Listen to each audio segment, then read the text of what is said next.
Hello, welcome back to my channel. My name is Samina Faruqi and I'm a floral watercolor artist. And today I'm going to be teaching you how to paint a very simple twig with flowers.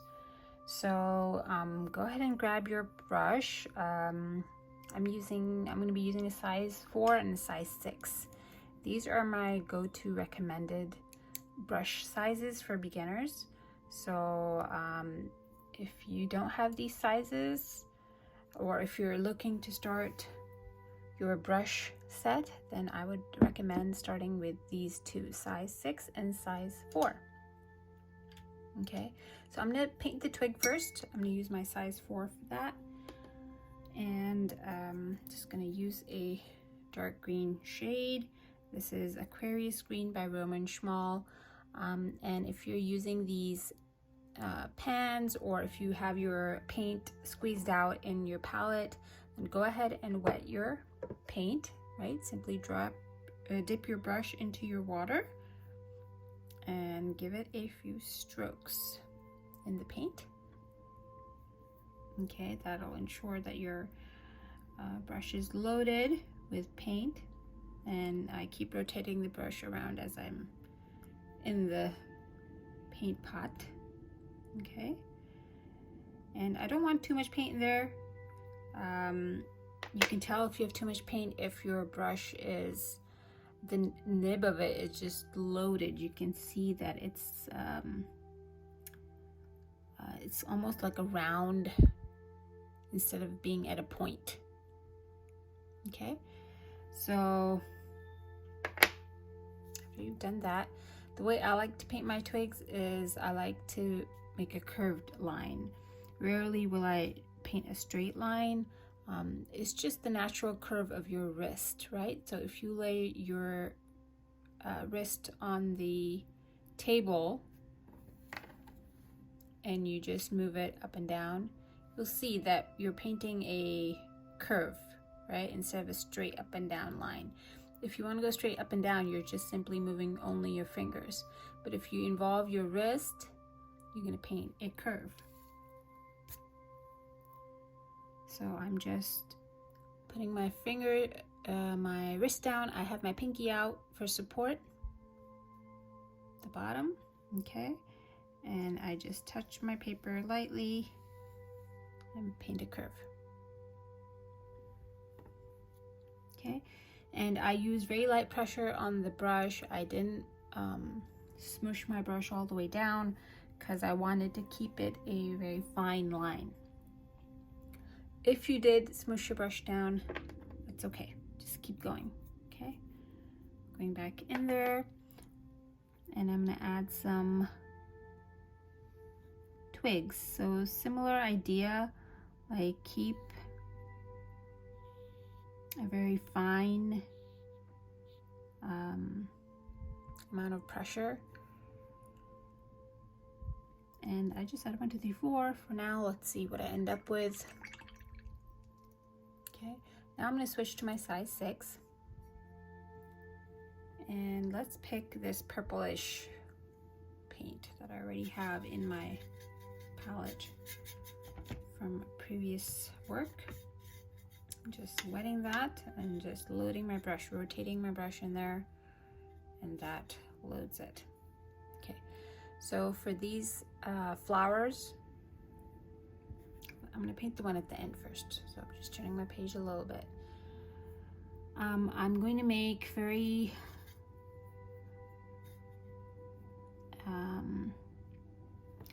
not very, but kind of like flat strokes. You'll see. Let me just get started. Okay, so I apply pressure. I'm at a point and I apply pressure, and I kind of just wiggle it when I get to the top, and I bring it back down. Okay, and I'm going to repeat that a few times while it's still wet.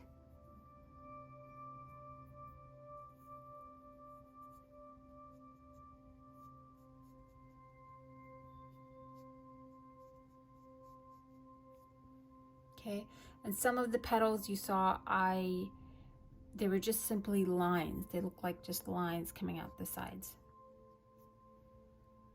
Okay, if you notice something else I did, I only dipped in my paint, my actual paint, once for this petal right here.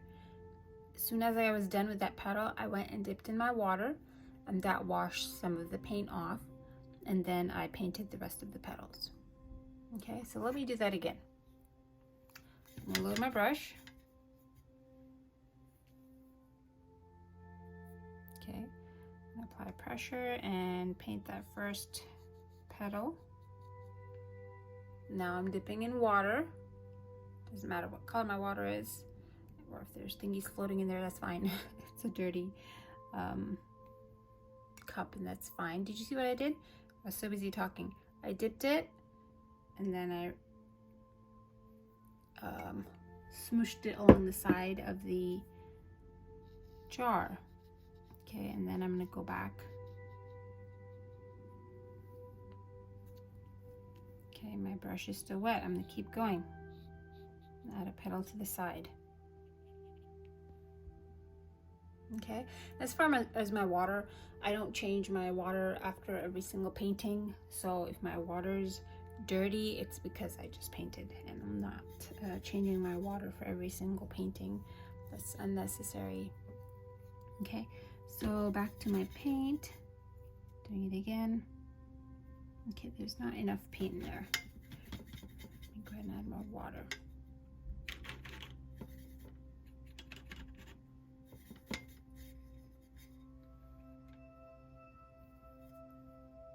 Okay, so same thing. Now dip in water, smush it to the side of the jar or container, whatever I'm using. Okay, and that's kind of wonky shaped. That's okay.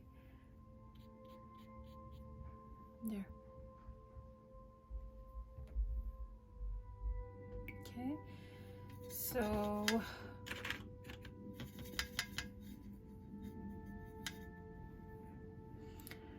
also notice how I leave gaps in between the petals. Okay, that's how I ensure I don't end up with blobs.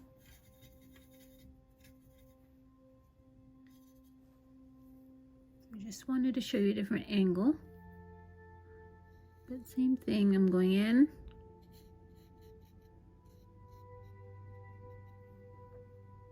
And the rest of it is just water.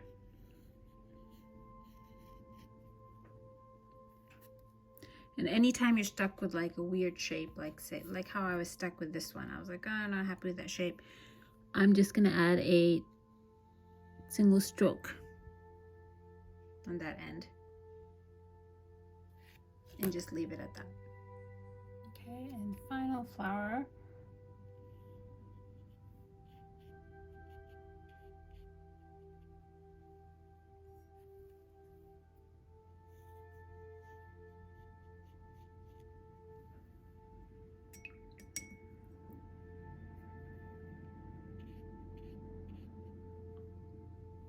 Okay, just before I did that very last stroke, I felt like I had too much water on my brush, so I just wiped it on my rag. I gave it a few strokes on my rag, and then I went back in. Okay, just so if you at any time if you feel like you're, let me start that sentence over. If at any time if you feel like your brush is loaded too much with paint or water, just wipe it on your rag and keep going. Okay, so those are my flowers done. I'm gonna go in and add some leaves. Lost my brush for a second. Okay, so I'm gonna go in with that same dark green I had painted the twigs with, and just randomly place these leaves. Okay, maybe some can be coming off of the smaller twigs. If you need to brush up on your leaves, I have a tutorial on how to paint leaves. So check that out if that would be helpful for you.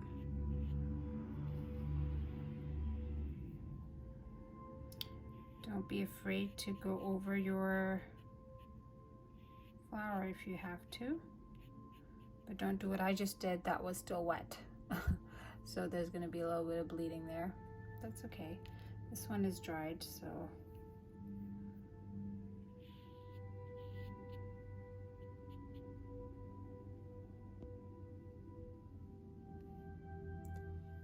and one more right up here.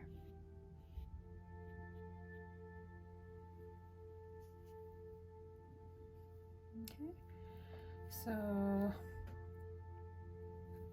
I'm pretty happy with that. I think I want a little more of a point on this one, and then I'm going to go over it.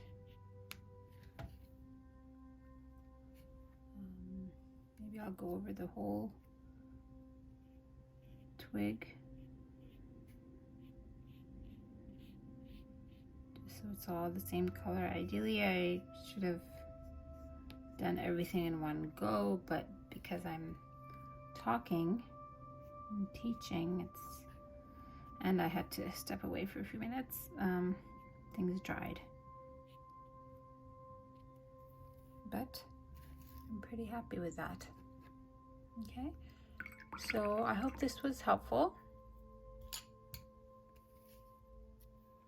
Just remember to paint the first twig at a curve. You don't have to. I mean, if you want to just have a straight twig, you can do that too. Add these twigs, and then add the flowers. Leave white spaces in between the petals, right? Just a little bit of white space in between the petals. If at any time you get stuck with an oddly shaped flower, then add a petal coming off to this side. It's going to be like the side view of a flower, side view of a petal. If at any time your brush is overloaded with too much paint or water, wipe it on your rag and continue. And I think that's about it. Wait for the flowers to dry before you add leaves, if you're going to add leaves on top, or don't. That one looks pretty cool too. Okay, I hope you were able to pick up a few tips from today's lesson, and hope you enjoyed this video. If you did, a great way of letting me know would be by giving me a thumbs up and leaving me a comment. That helps boost this video, and that's what I'm trying to do with my channel, just trying to make it grow. I appreciate you taking the time out I appreciate you taking the time out to watch. If you could recommend me to your artist family and friends, I'd appreciate that as well. All right, thank you. Bye.